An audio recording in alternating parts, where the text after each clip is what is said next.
Welcome to Streams of Income, hosted by best-selling author and entrepreneur Dr. David Powers, where we discuss streams of income, passive income, residual income, and even why there are dinosaurs and zombies in this intro. Fasten your seatbelts and get ready to dive in.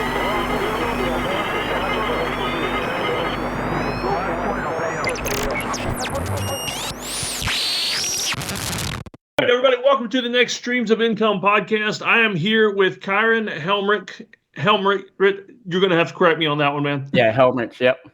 All right, and we met through Fiverr. I did, most of y'all know I do UGC videos and for a big chunk of my income, and I met Kyron on Fiverr, did a gig for them, and we got to talking a little bit, and I thought it was pretty neat what he's into. So I wanted to hear more, and especially a little more about where you're working at, and why that might be a good choice for some other folks to try out or something. So tell you what, go ahead and give us a quick intro about you. Like, what is it exactly that you guys do? Yep. So my name's Kyron. I live in Bangkok, originally from Australia. But so Exiscale, we provide basically the whole solution to Facebook advertisers. So if you've ever run paid ads on Facebook, you know that when you run ads, you can run for a while with your own profile, and then eventually you get banned. So it may last a few months or a few years, but eventually it happens, and you sort of need to find some other way to run ads. So we provide the whole setup, the profile, business manager, ad accounts, and then for a monthly subscription, and then they just use that. And if anything gets banned, we replace it so they can keep running. That's the base of it, pretty much. Yeah. Okay. Yeah. So the videos I did for you then was for one of your clients, and then so you just contract out the videos, that kind of thing. The ones you did are for us, for our service, for the running the ads and that. So I advertise Exiscale on Facebook and TikTok and stuff as well. Basically saying, have you been banned on Facebook? Give us a call or whatever. So yeah, we're finding that going to a Calendly booking is a lot better rather than going to a straight sale, especially because it's it's sort of high ticket. So it's better people jump on the call, obviously have a chat, and then build a bit more trust that way too, especially when you're sort of sending people money on the internet. So yeah, definitely. I mean, most business people I work with, it's a love-hate thing with Facebook ads. Like they want to do ads or know they need to, but they hate it. They just don't even, most of them don't even try it because they hate it or don't want to figure it out. Yep. Yeah, so I guess you guys lend the expertise there. Yeah, I'm a big fan of paid ads. You obviously lose more than you win, but when you do win, it's very good. So if something's working and you put $1 in and you get 2 out, you just keep putting more in. And that's what it's sort of like with paid ads. So I'm a big fan of it. And I even jump on calls and that with people and we get the whole range of, from people very started, they haven't advertised yet, to obviously people spending like 10, 20K a day on ads. And some of the new people that jump on, they have no idea what they're doing. And, we got the staff then sort of show them how to set everything up and sort of get them going as well. So it's good. Yeah. Well, that's pretty cool. I mean, it does work. Sometimes we get tired of seeing the ads, but I buy a lot of stuff off those ads. I mean, I'm staring at a box on the other side of my desk. It's a sauna that I just ordered the other day. Oh, really? Yeah, nice, one of those. Nice. It came with a free cold plunge too. So I'm going to replace my old cold plunge, and I've got this sauna that I'm going to hook up and try to lose some weight this year in Q1. Yeah. Have you been to the sauna much? Or sort of first time? No, I've only done it occasionally, and been reading about the health benefits and everything of it, and it just seems like a cool thing to do after the cold plunge because I've been doing that for years. I love that. Do you do it in the morning or? Yeah, do it first thing in the morning. It's like an energy boost, like caffeine. Yeah, I've done a few of them. They had the Wim Hof, like a course here in Bangkok. I think they do it every maybe 2 weeks or a month. It's not him, but it's like his verified trainers or whatever, and you go in, they teach you all the science behind it. It's actually cool. We did it for a while. I don't have a cold plunge here, but it's it's a lot harder than what I thought. I thought it was going to be hard, and then when we did the course, it was like, you know, girls and stuff around, and they were doing. I was like, well, I have to do it now. But no, it was good. And then one of my friends got one at home and went over there a few mornings and stuff. It's better when you have people with you, I think, because they sort of, you know, you got to like egg you on. But I can't imagine like going and doing it by yourself and just like, you know, grit it out. Yeah. Oh man, it's brutal. I've got 5 kids, and I do it in the morning. They'll come out and just laugh at me sometimes while I'm sitting there shivering. Yeah. You know, and it's easy for me too. Where I live, half the year I don't even have to put ice into it. I just keep it outside, and it'll get cold and ice over and everything. Yep. What is it's it? not an option for you. No, you can't do that here. Yeah. Is it like a big sort of esky type thing, or is it like a fridge that's no? This one is it's not much wider than me. It's just like a plastic pool that has little stands that hold it up. Okay, cool. Yep. Yeah, nice. Yeah, it's big enough that I can dunk into. It's all right. Yep. Yeah, but it's proof that the kind of stuff you do works. I mean, the Facebook ads, the Instagram ads, it works. Oh, it definitely works. The thing is, when you're starting as well, it can be like you don't know if you're doing anything right. Oh. And when you get, you know, you're like, oh, do I do this? Do I do that? There's so much stuff online about, I mean, you know, you can find endless videos about, you know, what to do on that. And then this person's saying one thing and this person's saying the other. So at the start, when you haven't had that little win, you sort of like don't know if you're doing the right thing. But as soon as you get that little, even if you don't make a lot of money, but as soon as you get that little one that works a little bit and you're like, shit, I can do it. And then you sort of get some motivation and you keep going. Yeah. I just did some ads recently for some companies in Australia. Okay. Nice. A ladies' underwear company and a first aid training company. They were pretty fun. I think they wanted the redneck American accent. That's why they hired me. I think I've seen the one, the first aid one. Were you in the bush or something? I think. Yeah. I've seen that one. Yeah. Nice. Yeah. Basically talking about how everything over there wants to kill you. Yeah. You'd get see a lot of different sort of ads and stuff, wouldn't you? Like people asking you to do stuff. Yeah, and I've kind of got a niche for the like blue collar, you know, rough looking middle aged guy.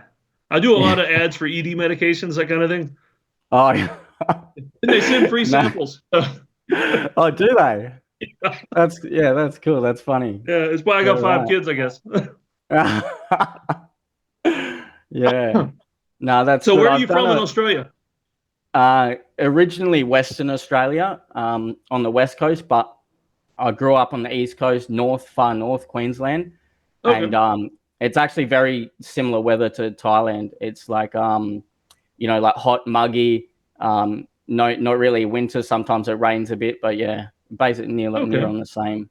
I've only been in the let's see, southeast, Sydney and Canberra and the Snowy Mountains, which vastly different. I mean, snow and everything in Australia just seems crazy. Yeah, I actually haven't seen the snow before. Oh, it was fun. We went hiking in the mountains there, and it was crazy because we were unprepared, so we were in shorts and tennis shoes in the snow. Yeah. I've gone from one hot place in the world to another hot place. Yeah. So what got you into this, and what other occupations, streams of income have you done, still do, and that brought you towards where you are now? Yep. So I've only been doing the online stuff for the last 3 years. I used to work in mining in Australia, doing drilling. So I'd be out in the bush for sort of weeks at a time. Anyway, so that was going real good. Climbing up the ladder, and then all the COVID stuff happened. So I it lasted for a bit, and then they ended up sacking me because of all the mandates and that. And my dad actually lives here in Thailand, and he was stuck in Australia at the same time. And so he lost his job as well. And he's like, look, like, why don't you come to Thailand? Go over, we'll try and make some money online. And at the time, luckily, I actually had a bit of money saved. So, I could. And then anyway, we come over, and I thought, I could probably last maybe a year or two, without making any money. If I run out, I'll just go back and get a job.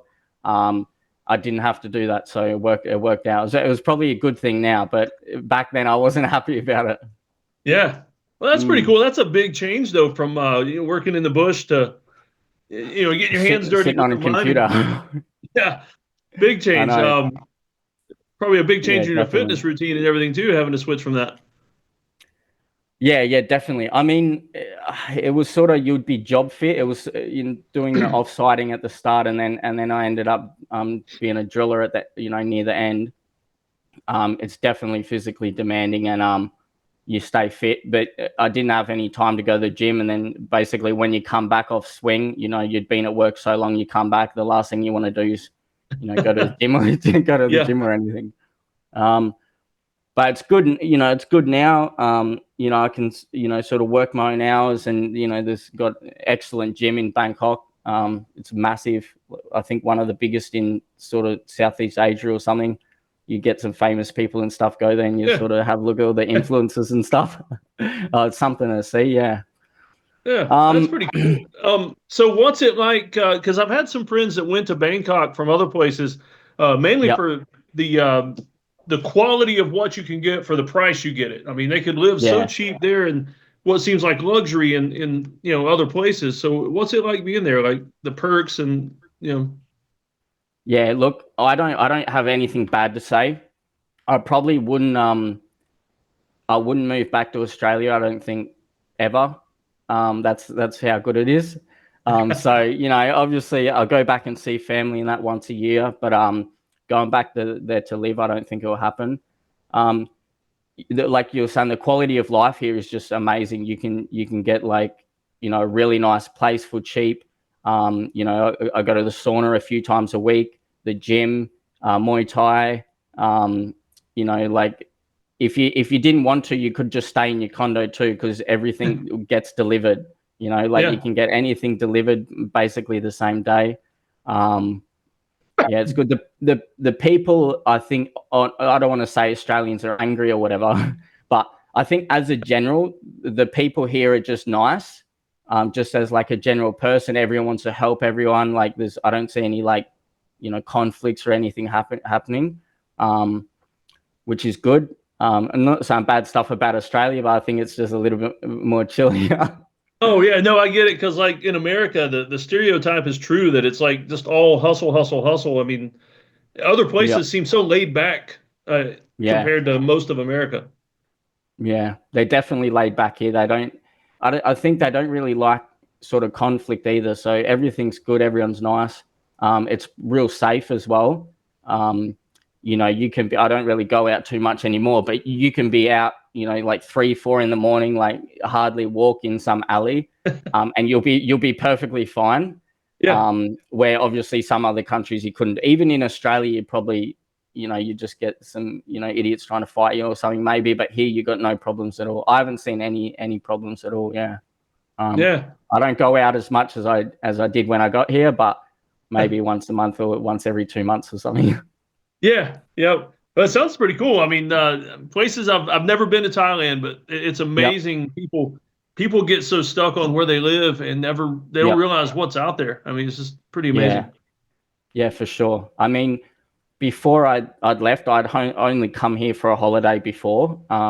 Maybe like 6 years ago, I came for a holiday, and then I moved here. So that was the first time out of Australia for that holiday, and then I moved out. So it's great, sort of living in a different culture and stuff, and learning a little bit of the language, and it's good. It's really good. One and you get the Muay Thai from the source. Yeah, they have they've got a new visa out as well called the DTV. So if anyone is looking at like going, or even for like a bigger than 60 days sort of amount of time, it's like pretty cheap to get, and it lasts 5 years, and it's only like $600 Australian or something, which is like before that came out, visas used to be like a little bit of a trouble here, because like they seem to not like you at immigration. I don't know. So it's just a bad experience. I don't know why. You'd think when people go and work that type of job, they like tourism, but I don't get that feeling. But But yeah, that new visa's out. That's very good if anyone's looking at, coming for even a few months or 6 months or something. It'd be worth getting that. Yeah. Yeah, definitely. All right. Yeah, that's pretty cool. So with Exiscale, what do you have planned? I mean, any big changes, modifications, growth, anything cool coming down the pike with that? Yeah, so I used to do a lot of affiliate stuff as well, but at the moment I'm 100% focused on Exiscale. We want to build it to a certain, amount of revenue per month. Obviously subscription, so it's recurring. One of the things there I think is just providing, like, instead of trying to get more people in, just provide like the best service and then people will come. So we're sort of doing that at the moment. We just got TikTok agency accounts as well, so we're opening up that branch as well. So there's sort of going to be TikTok, and then we can get people on them spending. They can spend the thing with the agency accounts. You can just come in and spend as much as you want from day one. So we've got that going. Yeah, I think just keep making the service better. I think is probably the main thing. A lot of our customers come from referrals.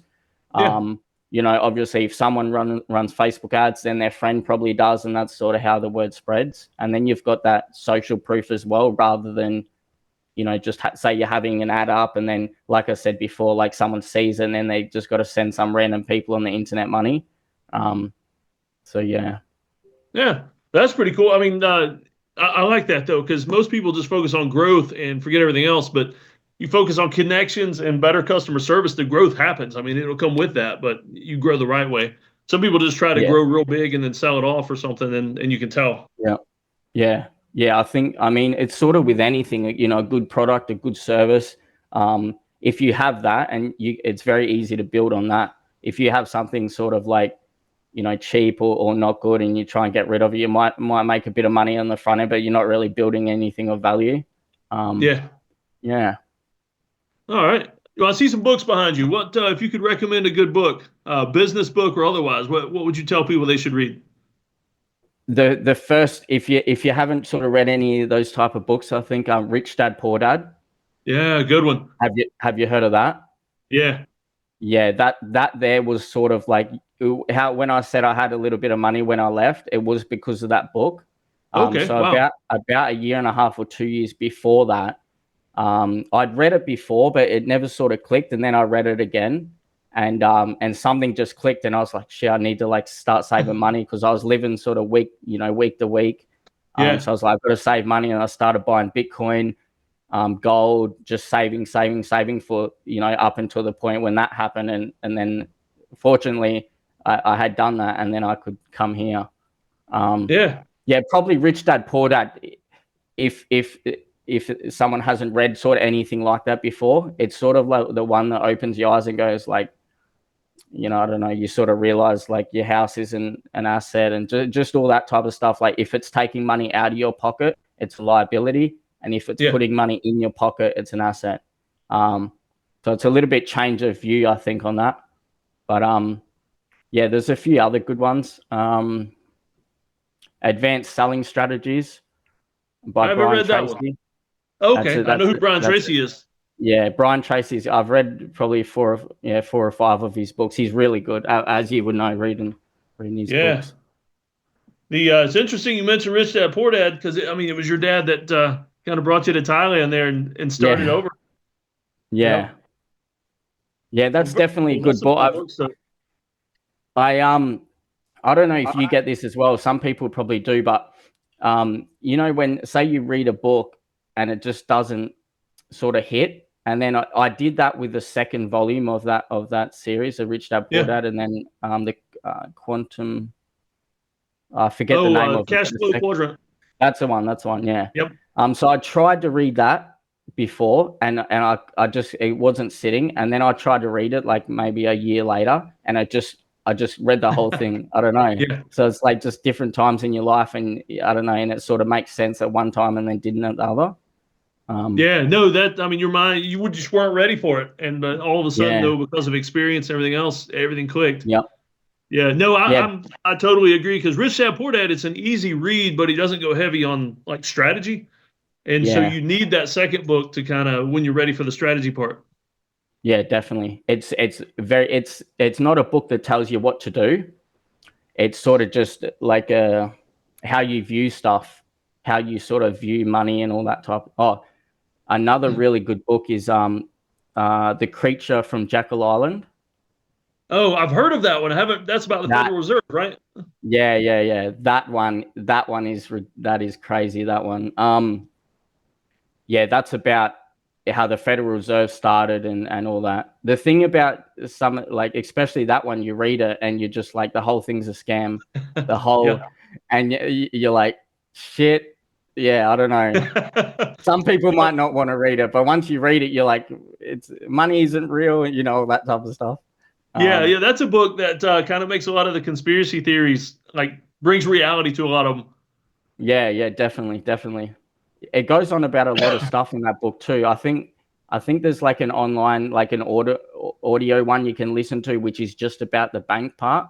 Yeah, But there's a long one that goes on, like all the stuff between the US and the UK, and just go, yeah, there's a lot of stuff in there. yeah, scary But if stuff you, though. You say some people might be afraid to read that one. yeah, that's what, yeah. I mean, it'd only be for certain people, I reckon. But it opens your eyes, and you're just like, that's crazy. But I think Brian Tracy, apart from that Robert Kiyosaki with Rich Dad Poor Dad, Brian Tracy's real easy reading and has some really good stuff in there as well. He has a heap of books, but most of them are Yeah, good. Yeah. I had the chance Yep. to hear him speak years ago. I mean, at least a Oh, decade really? ago. No, pretty amazing. I mean, because Yep. it's the same words, but to hear it from his mouth, it's pretty neat. Yeah. Yep. Did you go to like a one of his speeches or something? Is that? It was a like a success conference where they had 4 or 5 speakers, and so they had him and Okay. Zig Ziglar and some Olympic athletes. Yep. Yep. Yeah, Very Zig cool. Ziglar. There's a few good ones. You put Les Brown is another one. Yeah, Have you? Yeah. And you put them on. Like, I used to put it when I was at work or whatever, and put them on, and it just gives you that that drive. I want to go and yeah, do something. Yeah. yeah. Yeah. And some of those guys, their voices too. It's just like it makes you want to stop and listen. Yeah, for sure. Yep. Yeah, And yeah. Well, that say what? that Les Brown, he has a crazy story about, like when he was at school and that, and he was seen as like the dumb twin, and then it's a crazy. He's got some good stuff also. The one thing Yeah, I noticed, though, I don't know if you get this, but after, like, you read like a lot of books sort of in this area, they all sort of basically say the same thing. Do you think, yeah, like, the whole concept is basically the same? Yeah. yeah. It's almost like you need to find the author that really gets to you. Like they are all Yeah. kind of saying the same thing, but I can listen to some of them and it doesn't click, and others though it really clicks. Yeah, for sure. Yep. Yep. Yeah. Then I can listen to some David Goggins, and it makes me want to get out and go do something. Yeah. It's crazy what a good audiobook or something can do for you, hey? Yeah. Oh yeah. Mm. Yeah. Well, before I forget, how do you want people to get in touch with you if they want to explore doing some ads or something? Yep. We can go to the website, exiscale.com. We've got 24/7 live support on there. So if anyone does want to get sort of started running ads, or, give us a shout. Like I said, our staff are like fairly onto it as well. And if needed, like, we can jump in a WhatsApp group as well. And sort of, if they want to know like how to set up the ads and stuff, once I think some people it's not complicated. That's a way to say it. It's not, some Yeah. people like, they do this and you got to set this audience and that. It's actually a lot more simpler than that. And so it's easier to show someone how to do it, set it up, and then sort of get them running. So yeah, through the Yeah. website, I think would be the best. Okay. And would you say though, just to caution people before they get in touch with you, like don't expect to just try one ad and all of a sudden you're rich. Oh, I mean, sometimes it oh takes some no. experimentation, some time, and people tend to think you guys are trying to get money out of them, but it's not. They need to work with you for a little while to get it dialed in. Yeah, definitely. So you're not going, if you do get the first ad and you make a lot of money off it, that's crazy. Like, you have to, the one thing about like running ads, especially on Facebook too, you got to test heaps. And it's, some people think they need like the best quality, like everything perfect of an ad. You don't. The volume of ads will beat trying to make perfect ads every day. So you want to sort of pump them out and get as many as you want out. When you do get one that goes really well, you can get like a really good video editor to make a better version of it. But the quantity will beat the quality. You got to I think when I first come here, it took me maybe like 7, because I did drop shipping when I first came here, and I did that for maybe like 9 months or something. And it took about maybe 6 or 7 months before I got anything to like sort of take off. It can take some people take years. Some people, I was talking to a client the other day, and he'd been doing it a month or two, and he was already profitable. And I was like, wow. I was like, what? So it does happen, like that rare chance it does happen. But I think the key is keep going and don't sort of don't give up. That's because if you don't give up, eventually you will win, right? And it only takes one ad, and it can change your life. It's really like that. You get one good ad that takes off, and it can change your life. Yeah. Cool. And so I'll tell you what, the last question I always ask everybody is, if you could drop everything, money's not an issue, and do one thing for the rest of your life, something you're already doing, something new that you've always wanted to do, what would be your dream stream of income? I think it would be some sort of brand, like a really good product or service. You have good customer support, and you just provide something good to people, subscription based, and obviously have that working and making money, and then probably just traveling. I think taking family on around the world and stuff. But I would always want to keep working on something. I think that's important. So you know what I mean? Yeah. Oh yeah. Yeah. I've never asked that question, and somebody said just retire and do nothing. Yeah. I mean, that's my thing. Whatever I'm doing is I just want more freedom, like time and money freedom to spend more time with my kids. I mean, that's my main thing. Yeah, for sure. Yeah. I mean that's why we do all of it. I think is you want the freedom to, if you have a normal job and that you've got to go to work these days, you only get 2 weeks off a year. You've got all this time spent somewhere else. So if you can make money while you sleep, you can sort of have the day to do what you want. Yeah, exactly. Well, thanks for being with us, man. I know it's getting a little later there, so closer to bedtime now that you don't party outside as much anymore. And just thanks for being with us. And as soon as this comes out, I'll send you all the links and everything.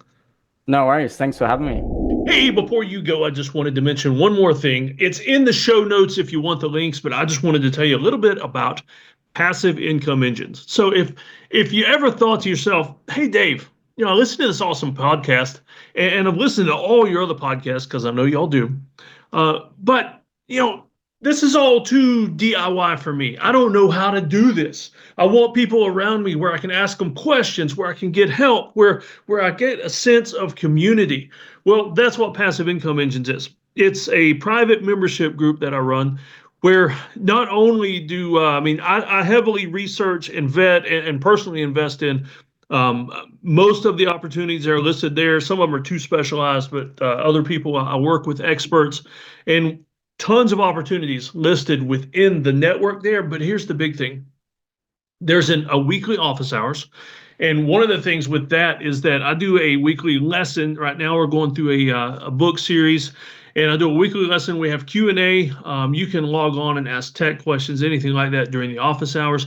But we have an amazing private group. It's right now it's on Facebook, where we can all log in there and ask questions. I post frequent updates, all kinds of things like that. And so if you need more than DIY help with streams of income, with trying to maximize the things that you can do with the knowledge, experience, and passions you have, check out the link, Passive Income Engines. I've been in there. I was in there for quite a few years before I started running the entire thing. It's pretty amazing. I think you'll like it. And there's some pretty awesome people in there. I mean, aside from just me. And I think you'll enjoy it. So check it out.